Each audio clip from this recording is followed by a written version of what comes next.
course, primarily in America, all the press was about the driver being replaced. In Argentina, I'm sure all the press was about the driver getting that seat. F2's Franco Colapinto, who was 6th in the standings at the time of his promotion, part of the Williams Driver Academy. We all are not too surprised that Logan Sargent got the boot from Williams and his F1 seat, I think, but who his replacement was in Franco Colapinto, I think, was a surprise to many. People were saying it might be Mick Schumacher's return to Formula One. People thought Liam Lawson might come on loan from the Red Bull Racing development program, just as Alex Albon did when he joined the Williams team in 2022, coming over from the Red Bull family. But it ends up being one of Williams' own driver academy drivers in Franco Colapinto in a bit of a surprise move. So, Jackson, since you're our guest tonight, I'll let you have the floor first here. What was your reaction, not just to Sargent being replaced, but Colapinto getting the nod, and then a solid debut, all things considered, for him at Monza this weekend? No, good running for him. Absolutely. I mean, Ben, we've been talking about this since summer break last year, of basically this was the decision point right here around summer break for 24 of whether or not they were going to keep this kid. And it sucks to see him go. You could obviously play the American angle for it, but he's just not contributing enough for this team right now, especially when they're well back in the points and it's not even a close competition right now when you compare it to Alex Albon. I think the real question, though, is Franco necessarily the guy to step in? It's not a top tier guy. Obviously, maybe you don't want to go back to the well and try grabbing a guy like Nick DeVries or someone with former talent. There's a plethora of ex-Formula One talent or maybe F2 talent ready to make that jump up. And I think, unfortunately, it's just another very, very marketing forward decision from Williams, because he's bringing in, I believe the company's name is Mercado Libre, Argentinian-based online company that's bringing in a good amount of sponsorship money, which is exactly what Duracell did with Logan Sargent and the amount of American brands that came on with Logan signing. So, unfortunately, I think it's about as close you can get to doing a pay driver without doing a pay driver. If he's not bringing money, he'll bring money alongside with him in another way just because of where he's from and what he's doing. And all I can do right now is hope that Franco proves me wrong right now, because I have a great knack on this show for saying this guy's going to do nothing and proceeds to have a fantastic standout season. So I can only hope that this dude absolutely rocks Formula One's world and we get some great representation for Argentina. Right, I do too, Jackson. Yeah. I wasn't going to bring it up, but yeah, great season for Will Power. And in an alternate world, depending on how that Milwaukee race went, maybe could be leading the point standings with one race to go here. But let's wait until Nashville, because we will bust out the Baja Blast for that, but that's another conversation for another time.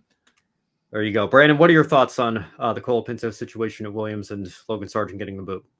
Well, you guys mentioned names like Mick Schumacher and Liam Lawson, and I'm exactly just as surprised as you that it wasn't one of these names that we're familiar with, well, or at least in the Formula One ladder of names. But really neat to see a driver from Argentina be on the grid. And hey, you can't knock a 12th place finish just 2 positions away from earning points there for Williams at Monza. That's fantastic. Will it be that way every weekend? Of course not. But look, the results for Logan Sargent were very apparent, and whether it was his fault every weekend or not, it was suffering. And obviously Colapinto has plenty of sponsorship to come with him from Argentina. So, I mean, it is all about the money and what you can bring to the table. And then sometimes it's money first, talent second, but it looks like he has the talent to support it as well. So very, very looking forward to what he can do here with Williams. Really quickly, Ben, sure, before I give it back to you, from Fred Smith on Road and Track, and this is a great thing kind of backing up the point I was trying to make. I know exactly where Franco, you're going. You know exactly where this is because you saw Hinch and Rossi's podcast mention it. Yeah, exactly. Go ahead and read Franco Colapinto's resume advantages on Logan Sargent. Is a different guy. Looks and sounds like a person who is not Logan Sargent. Couple of podiums in LMP2 in the Asian Le Mans series. So, and if he waited maybe 5 more minutes, it would have been brings Mercado Libre money into the team. Yeah, I mean, Fred is certainly a character on X/Twitter, and maybe not the most fair resume to lay out for Franco Colapinto there, although the tweet was certainly amusing in more ways than one. But I will say this about Williams and Monza.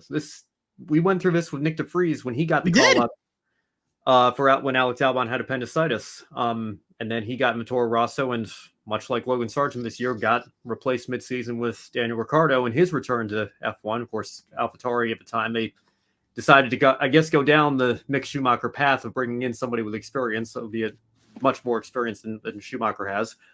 But this has always been a track in the V6 era where Williams first had that resurgence when they had brought on Mercedes as their power unit supplier, and Mercedes was obviously so dominant at the start of that era. And Williams actually flexed their muscles and kind of made that big three a big four. They finished third in the constructors for a couple of years. I remember Felipe Massa was on the podium at Monza, I think in 2015. Sergei Sorokin, you remember him? He scored a point at Monza in 2018. Nick DeFries obviously finished in the points when he got his call up, and now Franco Colapinto coming very close to the points. Nicholas Latifi came very close to the points. I think that was 2021. That was Claire Williams' last race, I believe, before she stepped aside.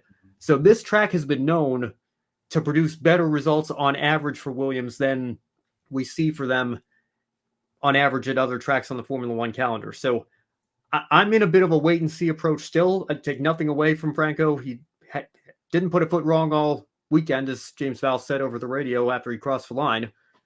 But I would like to see what he does when we get to Baku, when we get to Singapore, which has not been a very good track for Williams in this era, where when we get to Circuit of the Americas, which is where Logan Sargent scored his only point in Formula One, and then Mexico, Brazil, Vegas, Qatar, and Abu Dhabi to close out the year.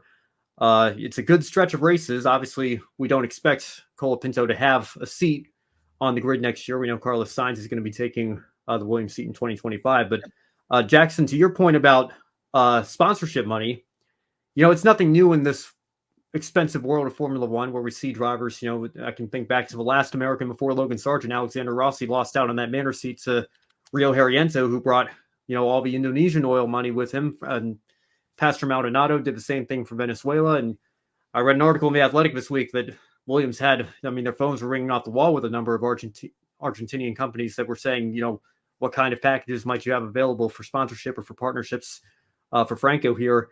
And Logan Sargent was doing the same thing with companies based here in the United States. So especially for a team like Williams, and especially given, we knew that even before, the accident that I think, they say didn't influence the decision to drop Logan Sargent, but, I'd imagine the team couldn't have been too happy with the amount of upgrades on that car that were destroyed in the crash at the Dutch Grand Prix weekend.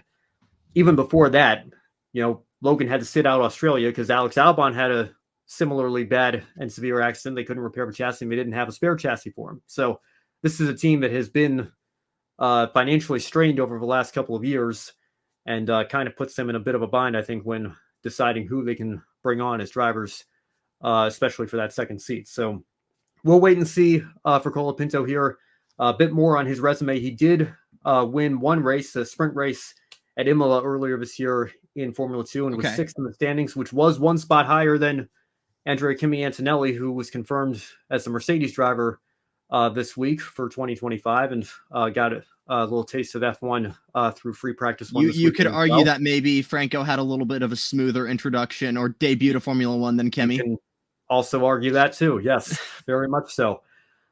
So listen, by no means, I think it wasn't so much that, especially for us here in America, where although F1 has certainly boomed, F2 still doesn't get as much coverage. You really have to log on to the ESPN Plus app to see for yourself what that series is all about. It's not on SportsCenter highlight reels or anything, so it's a little bit harder to get that series and coverage here in the States. We try to do our best here on the Encore show for you all, but when you look at Colapinto's situation, I don't know that it was necessarily that people saw him negatively. They just didn't see him at all because there wasn't very much coverage of F2 beyond the Antonellis and Ollie Behrmans of the world because of their statuses for 2025.